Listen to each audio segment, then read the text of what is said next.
What's going on, Bulls fans? Welcome to another episode of Chicago Bulls Central, your number one spot for everything Chicago Bulls related. On today's episode, it's Saturday, so it's the Mailbag episode. We're going to get into everything, all your questions, voicemails, everything like that. But first, before that, we're going to talk about what's going on with the Bulls and their two-way contracts. So we're going to get into all that and more right after this. You are now tuned in to Chicago Bulls Central, your number one place for all Chicago Bulls news and content.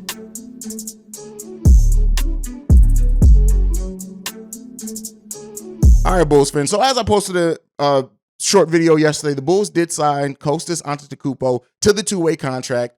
And they've waived Justin Lewis. Now they also signed a Okoro White. And that led to some speculation that Malcolm Hill may have been waived as well. But it seems like they actually signed and waived Okoro White, which is indicative of a G League deal coming soon for him. So that leaves that Malcolm Hill may still be on that two-way contract for the Chicago Bulls. Now, in the waiving of Justin Lewis, which is something I didn't get to talk about because that news actually dropped after I posted the video yesterday about the signing of Kostas Antetokounmpo, with waiving Justin Lewis, it seems like because of his injury, he's still going to be in the Bulls facility. He's still going to get to work out. They're still going to have him in their system. It doesn't seem like it's going to be as of a risk of him going somewhere else. That they probably worked that out with his agent just to say, hey, we want to get some looks at other people since you're not going to be ready to go this whole season. You still have access to our facilities. You're still going to be here in our building working with our players, things like that. But we're going to go ahead and remove that two-way contract. Probably don't be surprised if early into next offseason he's immediately signed back or maybe signed to a G League deal. But Justin Lewis, it seems like, still going to stay in the Chicago Bulls organization. But the thing that's going on with the Chicago Bulls and their apparent two-way contracts is that it's going to be still seemingly Malcolm Hill and Kostas Antetokounmpo. Okoro White, who a lot of people thought yesterday was going to get that other two-way deal, is now seemingly to go to the G League. So we'll see what happens. Okoro White is a 30-year-old player who I think was in our system at one point. He played over in Greece, overseas. He seems to be a wing/big, a 3/4 that can stretch the floor a little bit. But again, I think sometimes with this whole thing, we make more of it than what it is. Two-way contract players aren't going to ever play a lot. They can only play, I think it's 14 games or 15 games in the NBA before they have to stay down in G League, or you have to convert them to a guaranteed contract. Considering the Bulls don't have any open roster spots, that's more than likely not going to happen. So Kostas, Malcolm Hill, Justin Lewis, Okoro Wright, whoever it is, isn't going to get any time, if any, very little on the actual Chicago Bulls roster, because hopefully we're more healthy this season, things like that. I do look at this Kostas Antetokounmpo thing. I know it's a lot of things now with thinking and saying, hey, we're actually trying to maneuver to get Giannis. This is a long-term plan. If it is that, I said before, even when the signing happened, that it has to be something basketball-wise that they see in Kostas Antetokounmpo. He did not look good in his few minutes during preseason. I'm sorry, Kostas Antetokounmpo is not a good basketball player. Some people were like, oh, maybe he can replace Tony Bradley, things like that. I don't even see it as that. Like, Kostas is just not that good yet. But maybe they do see enough to where they think they can develop something out of him. But we'll see what the Bulls do. It's just always interesting to see how the maneuvers go up and down. The Windy City Bulls, as I said before, are going to probably be a fun watch. I don't know about how good the basketball being played is going to be, but it's probably going to be a fun watch. So be on the lookout for that. All right, let's go ahead and get into what we're here for today, and that's the mailbag. This first voicemail, this one's from Reginald. Yo, what up, hey? This is Reginald from Columbus, Georgia. I'm just calling you to follow up on what I was saying on your podcast or in the live chat. I know a lot of teams are going to want to tank for Victor, but there's only a couple of teams I see that actually have a shot at getting him versus Charlotte, Washington, Orlando, Indy, and Sacramento. I don't actually think Charlotte's going to tank. I just think they suck. They have like 2 or 3 good players, and the rest are like, I'm just surprised they're in the league. But I could see Charlotte trading like Gordon Hayward. He only has 2 years left on his deal, and they could use him in a sort of a 3-team swap to help with the salary. And probably pick up a first round or 2. I think Charlotte will want to, Jordan will want to put Lonzo Ball with Mark Williams. Not Lonzo Ball, but LaMelo Ball with Mark Williams, with Victor. I think he hopes that's a possibility for him to turn that franchise around. Washington, they're probably they won't hesitate to trade Porzingis or Kuzma. But does that make them worse? Of course, but once again, just like Charlotte, they still suck. So whether they trade him or not is irrelevant. However, one player I think two players, Mature Maker, he's there. We really liked him in summer league, but things happened and he moved on. But hey, his contract's only worth like $1 million, so that's easily gettable. And this is a surprise for me, Gafford. Like, he's a good player, but is he worth that big contract he got just to come off the bench as a center? No, in my opinion. But at the same time, he's only worth what, $2 million? He's only making $2 million this year. So you could say, hey, we'll trade Tony Bradley for Daniel Gafford. I don't know if the salary cap will allow it, but they both this year make about the same amount. But that also messes you up because you still want to re-sign Kobe and Vooch. So that's just looking at the contract, after this year is a bit much. But then again, you got to ask yourself, can Gafford lay the 4 in spot minutes? We always talk about how we need size, rebounding, shot blocking. Gafford does give you that, but I don't know. Orlando. And so Reginald left this great comment on one of our live streams asking about teams tanking for Victor Wembanyama. And so I love the list that he gave there. Charlotte, Washington, Indiana, Orlando, Jazz. These are all teams that you can see possibly making a tank for Victor Wembanyama. Now, what does that mean as far as their rosters? Is there anybody on those rosters that they are going to be willing to then move, right? That the Bulls could possibly go after? Again, I've said this before. I don't see the Bulls making a major move. Even, we have a voicemail later on about Jay Crowder, and I'll get into that, so I'm not going to talk about that too much here. But when you look at those teams, I know some Bulls fans are going to say Miles Turner. Should we take a look at Miles Turner? I don't know if we're going to the players that we would have to include to match that contract. I don't know. Especially when you look at like Derek Favors was is going to be waived, expected to be waived, and made available. So could the Bulls go that route? Still don't know if that actually does things. We'll see if replacing Tony Bradley with a Derek Favors isn't bad, right? Because I still think Derek Favors is a more competent player than Tony Bradley.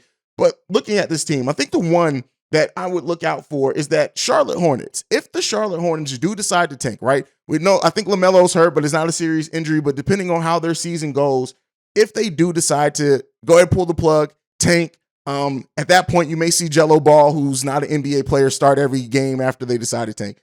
Little dig there. But if they do decide, is PJ Washington available, right? If they think that they're going, and this may not even be during the season, right? This may not come to fruition until actually in the draft. We may see a team like Charlotte wait. If they lock in their number 1 pick, they may be willing to move some of the players that they have there. Pairing a Victor Wembanyama with a Mark Williams could be interesting from the defense offensive perspective. It just lockdown defense from the front court. The more interesting thing that I think in all of this is that as for like the last decade plus, it's been a guard-driven league with the modern day mobile big. As more of those come into the NBA with the defensive versatility, with the wingspans, could we see the NBA actually change into being a more big man league?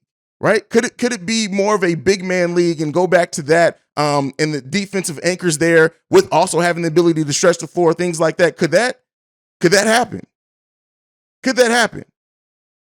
It's a possibility for sure. But with that being said, like any other teams that I think could potentially tank, the Kings are always a possibility to tank because they're just not a good team. You can look at them possibly moving Sabonis if that does happen. We actually heard some rumors during the summer that they may be interested to move Sabonis, which was weird considering they just got him. So could there be something there? Houston's always going to be a possibility as well. So we'll see. San Antonio, I think, is definitely going that direction when you look at trading DeJounte Murray and stuff like that. And the Portland Trail Blazers, considering I know that they want to try to compete. When you look at the moves that they made, they definitely made some moves that were to say, hey, we're going to try to make the playoffs. But if for some reason about midway about the trade deadline, that it doesn't seem like they're going to make it, they are really incentivized to go ahead and tank. A, if they make the playoffs, we get their pick. B, so they can keep their own pick and possibly make a shot at Victor. There's a lot of questions and things that go on, but the tank is going to be on out. How this relates to the Bulls, does any team make a player available in their interest of tanking? I guess we'll remain and see. We'll have to actually see how things start shaking out for teams. Like I said, PJ Washington is definitely one that I'll look at. I can't think of anybody off the top of my head of Washington that we would want. So I just don't think that this Bulls team is set to make a big trade for a player that makes double digits as far as millions, just because we don't have the contracts, or that you're starting to look at giving up players that are part of this core. I mean, technically, could they give enough? Like, could they work up enough with Kobe White, Derrick Jones Jr., if it comes to that, like they can get up to like $10, $11 million with some of the back end of the bench contracts. I don't know if this team does that this offseason. We'll see. We'll continue to monitor it as it seems like players are going to come available. We'll continue to monitor that for sure. All right, let's go ahead and move on. Let's get into this next one. This one is from Jamal. Hey, what's up, Hayes? This your boy Jamal back again. Another voicemail for you. The preseason is officially over for the Bulls. We are going into the regular season as of next week. This upcoming week, I should say. And looking real forward to it, man. I'm looking real forward to it. One of the things that I did not get the chance to talk about was how impressed I am with Nikola Vucevic's game that he's been portraying in doing these preseason games. I know a lot of people have had their doubts about, Vooch and everything when we traded for him, and especially after last season where, I think as the season progressed, internally he got better at, dropping down his internal bunny shots and post shots and things like that, but his three ball was looking horrible. And what I'm noticing is that his 3-point shot this year, at least in the preseason, is looking so much better than what it was previously. He's not taking as many of them, but more importantly, he's taking them within the flow of the offense, Now he's not just doing a pick and pop just to shoot a three and trying to get up eight or nine threes a game. Now he's actually just shooting 2 or 3 of them, 4 threes a game just to keep the defense honest. But primarily he's doing the damage of his work either in the mid or in the post and towards the closer towards the basket, which is why he's shooting so heavily and efficiently from the field. Again, if Vooch can give us that while giving us somewhere between 20 points, great question. What are the odds you think that the Bulls could have 3 All-Stars on the All-Star game instead of just 2 at that point in time? Jamal asked a great question there. Can the Bulls have 3 All-Stars this upcoming season? And what I'll say with this is, for the Bulls to have 3 All-Stars, it's going to absolutely have to take for the Bulls to win. They have to be winning. They have to fare better on nationally televised games. They have to fare better against the better competition in the East, which they do have a lot at the beginning of the season leading up to between the start of the season and the All-Star break. The Bulls would have to not only win, but they would have to look really good against those teams. Not win every game, because that's just impossible to win every game against the better teams in the league, but they would have to be in that spot. Even last year having 2 All-Stars, right? The Bulls they were number 1 in the East at that time. I think they had maybe started falling down at that point in time. But so you would have to be at that. You have to be one of the best teams, clearly one of the best teams in the league. The Bulls do have the nationally televised games to do so. Keep in mind, fan vote is still a big part of All-Star weekend. And so having good showings on nationally televised games does help that, but they would definitely have to have one of the better records in the East, and they would have to be faring good against the better competition in the NBA for the Bulls to have 3 All-Stars. Is there a chance? Yes, there is definitely a chance, but the Bulls have to take care of business for that chance to come to fruition. All right, let's get into this next one. This one's from Michael Korn. Hi, Hayes. Michael Korn here. I liked your last cast about who shined and who didn't shine.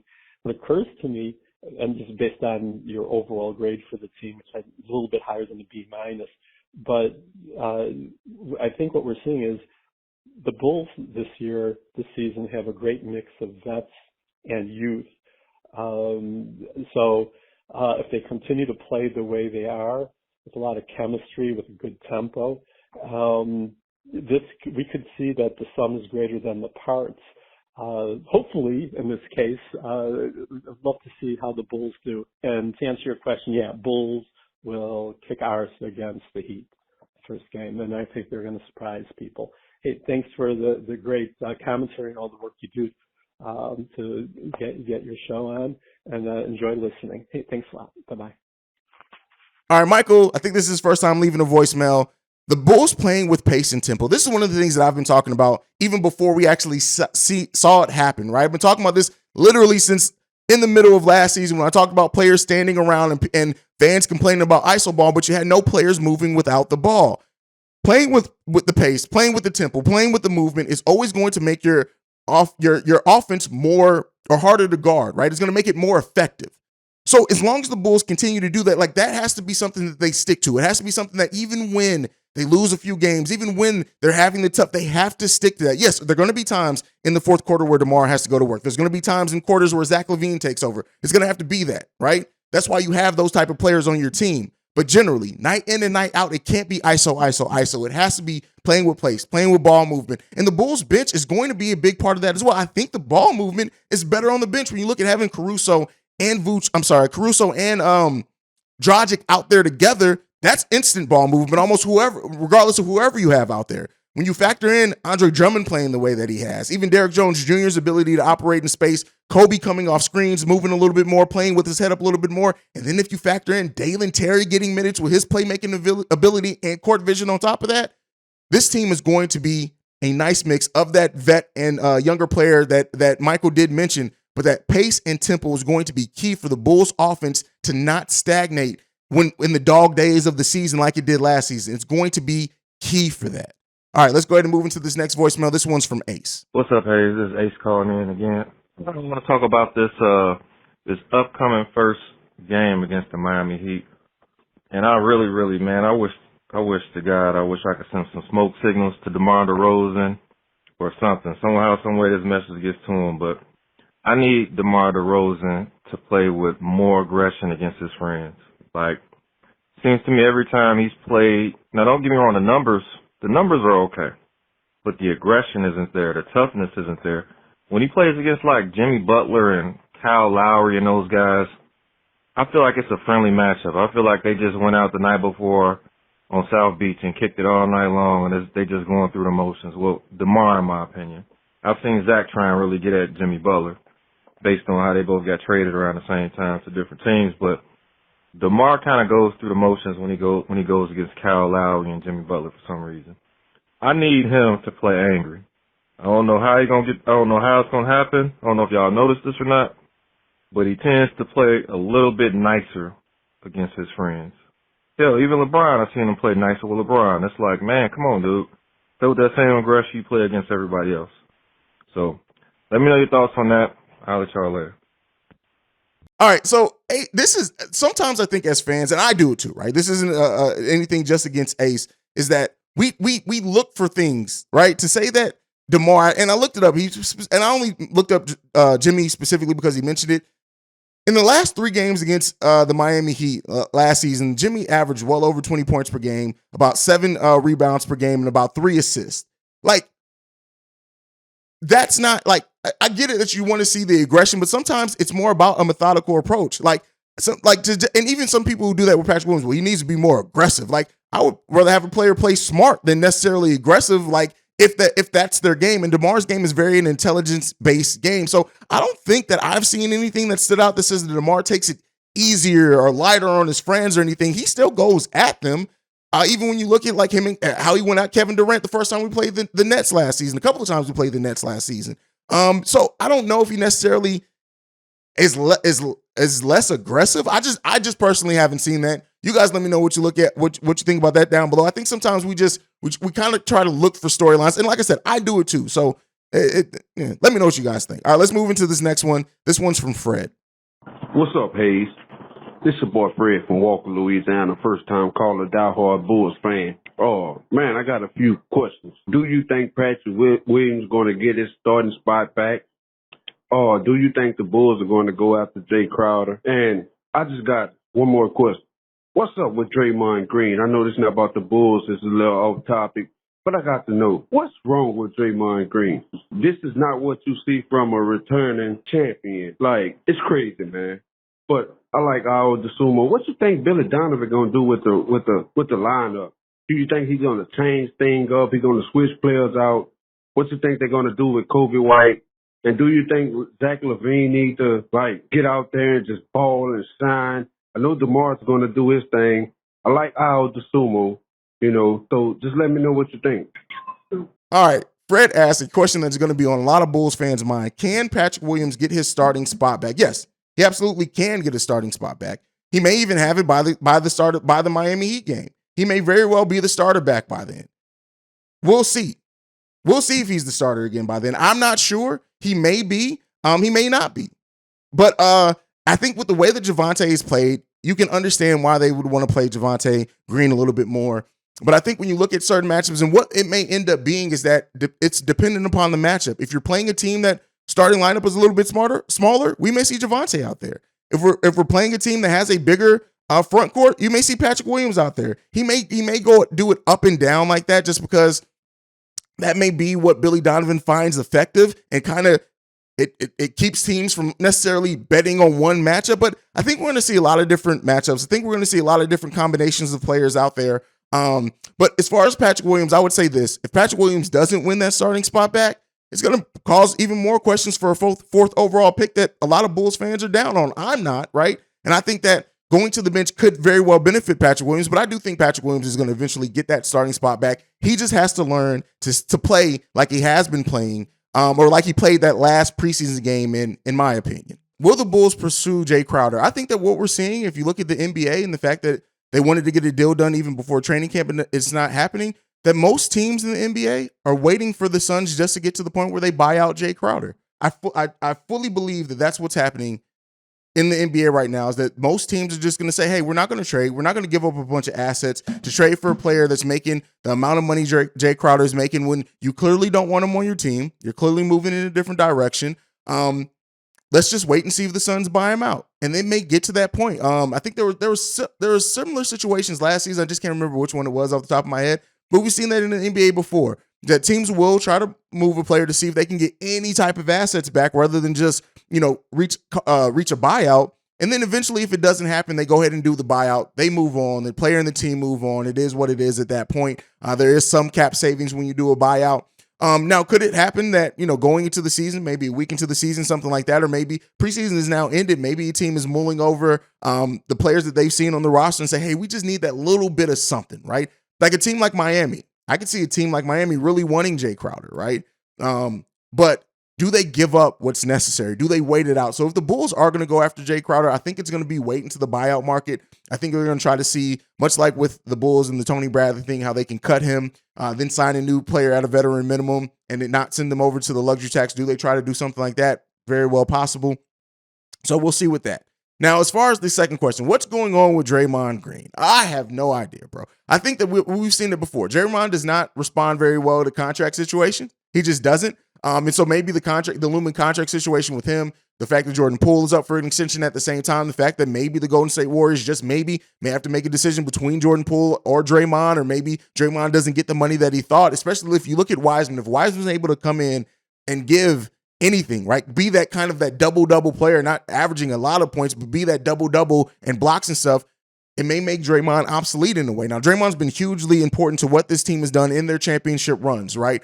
But when you look at it, at some point in time, everything kind of means, and while the owner of the Warriors always seems like he's going to be willing to pay the luxury tax, when you look at Draymond, his antics, things like that, they may say, go ahead and move on. Like at some point, like you definitely can see that the Warriors wanted to have that passing of the torch. Whereas when Steph, Clay, Draymond pass on, the Jordan Pooles, the Wisemans, the Wiggins, they kind of just, they step into those positions and you can steady build around them and add pieces around them and hopefully get back to being a contender at some point in time. But I think that maybe what Draymond is given with the attitude and stuff maybe becomes detrimental to that, and we see them move on from that. I do think there's a chance that Draymond Green is not a Warrior with his next contract, but I still am thinking it's an overwhelming possibility that he's going to be a Warrior, and he's probably just going to get less money than what he was expecting. When you look at Draymond, his production has been going down. His efficiency has also been going down. I don't know if Draymond is going to get the money out in the open market that the Warriors would give him, even if they do give him a low ball deal. We'll have to wait and see with that. We'll see, but I think that's what's going on with Draymond. As far as your next question, how would Billy Donovan manage the lineup? I'm going to tell you what right now. I have no idea.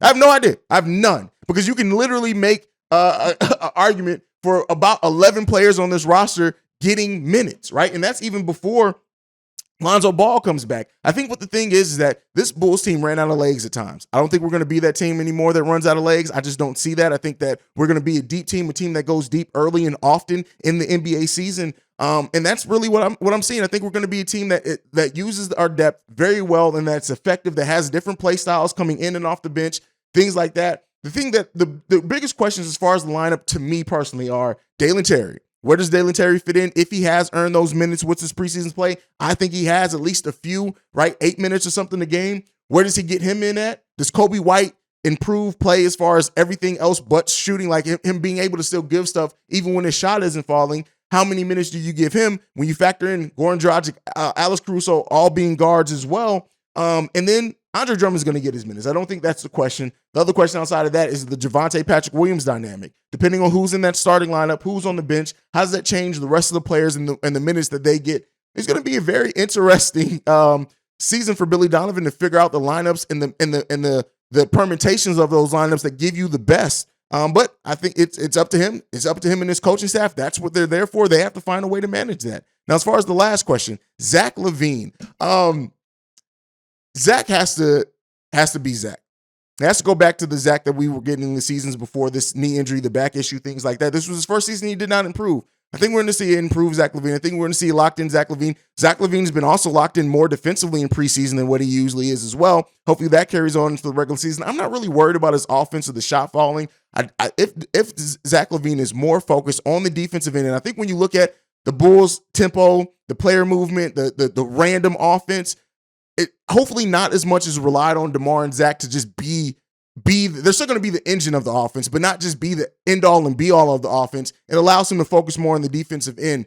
Zach is going to be poised to have a big season. I think he's going to be top 10 in the league in scoring for sure. I just need to see him make those defensive improvements. I want to see this be the season that Zach LaVine moves over from being a damn good player in the NBA where people start realizing, and with his play, that he's one of the best players in the NBA. That's what I hope to see from Zach LaVine. I hope to see him step up more in big moments, not make some of the crunch time bad decisions that he makes at times. I want to see those type of things happen for Zach LaVine this upcoming season, and I think that they will happen as well. I think that they will happen. I do trust that they will happen, but let me know what you guys think of everything down below. But that is it for me for today. Make sure you're following the show at Bull Central Pod.